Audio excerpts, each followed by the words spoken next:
ভাবুন তো, কেউ যদি আপনার চিন্তা পড়ে ফেলতে পারে, আপনি কি ভাবছেন, কি সিদ্ধান্ত নিচ্ছেন, সব যেন আগে থেকে জেনে ফেলছে। এটা কি সায়েন্স ফিকশন নাকি একেবারে বাস্তবতা? আজকের এই ভিডিওতে আমরা জানব কিভাবে আধুনিক প্রযুক্তি মানুষের মস্তিষ্ক বা চিন্তা পর্যন্ত হ্যাক করতে পারে। এবং প্রশ্নটা আরও গভীর, মন হ্যাক হয়ে গেলে আপনার ইচ্ছা বলে আর কিছু থাকে কি? সপ্তরঙ্গের এই বিশেষ পর্বে আপনি জানবেন Neuralink, brain computer interface, thought injection এবং নিউরো হ্যাকিংয়ের এমন সব গোপন তথ্য যা বাংলা ইউটিউবে আগে কখনো দেখা যায়নি। তাই এখনই সাবস্ক্রাইব করে পাশে থাকুন আর কমেন্টে লিখে জানান আপনি কি মনে করেন মানুষের চিন্তা কি হ্যাক করা সম্ভব? ব্রেইন কি আসলে হ্যাক করা সম্ভব? বাস্তব ঘটনা ও প্রাথমিক ধারণা। আমরা সাধারণত হ্যাকিং বলতে বুঝি কম্পিউটার সিস্টেমে অনুপ্রবেশ, কিন্তু বিজ্ঞানীরা এমন এক জগতে ঢুকছে যেখানে মানুষের ব্রেইনকে কম্পিউটারের মতো রিড, মডিফাই এবং এমনকি কন্ট্রোলও করা সম্ভব।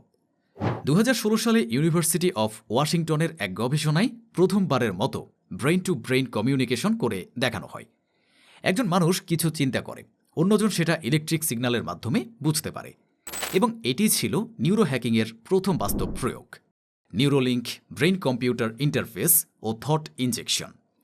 ব্রেইন কম্পিউটার ইন্টারফেস এটা এমন এক প্রযুক্তি যা ব্রেইন ও কম্পিউটারের মধ্যে সরাসরি সংযোগ স্থাপন করে। ইলন মাস্কের নিউরোলিঙ্ক এই প্রযুক্তিকে আরও এক ধাপ এগিয়ে নিয়ে গেছে।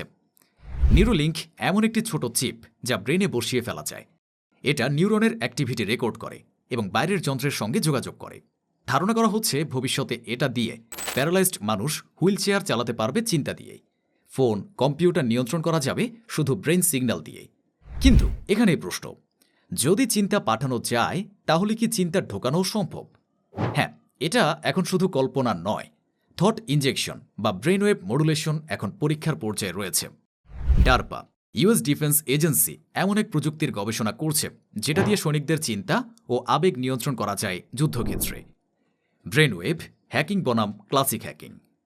সাধারণত হ্যাকাররা যেখানে কোড বা পাসওয়ার্ড হ্যাক করে, নিউরো হ্যাকাররা হ্যাক করে আপনার মস্তিষ্কের signal, alpha, beta, theta wave.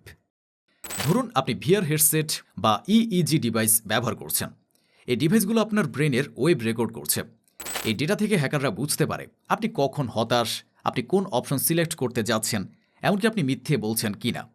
চীন এবং মার্কিন যুক্তরাষ্ট্র দুই দেশেই এই ধরনের টেকনোলজি এখন সেনাবাহিনী ও কর্পোরেট গবেষণায় ব্যবহৃত হচ্ছে। এখন প্রশ্ন হচ্ছে, যদি আপনার মস্তিষ্কের প্যাটার্ন কেউ আগে থেকেই ধরে ফেলতে পারে, তাহলে কি আপনি আসলেই স্বাধীন? নৈতিকতা, বিপদ এবং ভবিষ্যতের চিত্র। আপনার চিন্তা যদি কেউ হ্যাক করতে পারে, তাহলে কি আপনার ইচ্ছা আর আপনার থাকে? আপনার মতামত কি আর আপনার নিজের? বিশেষজ্ঞরা বলছেন ভবিষ্যতে বিজ্ঞাপনদাতারা এমনও করতে পারবে।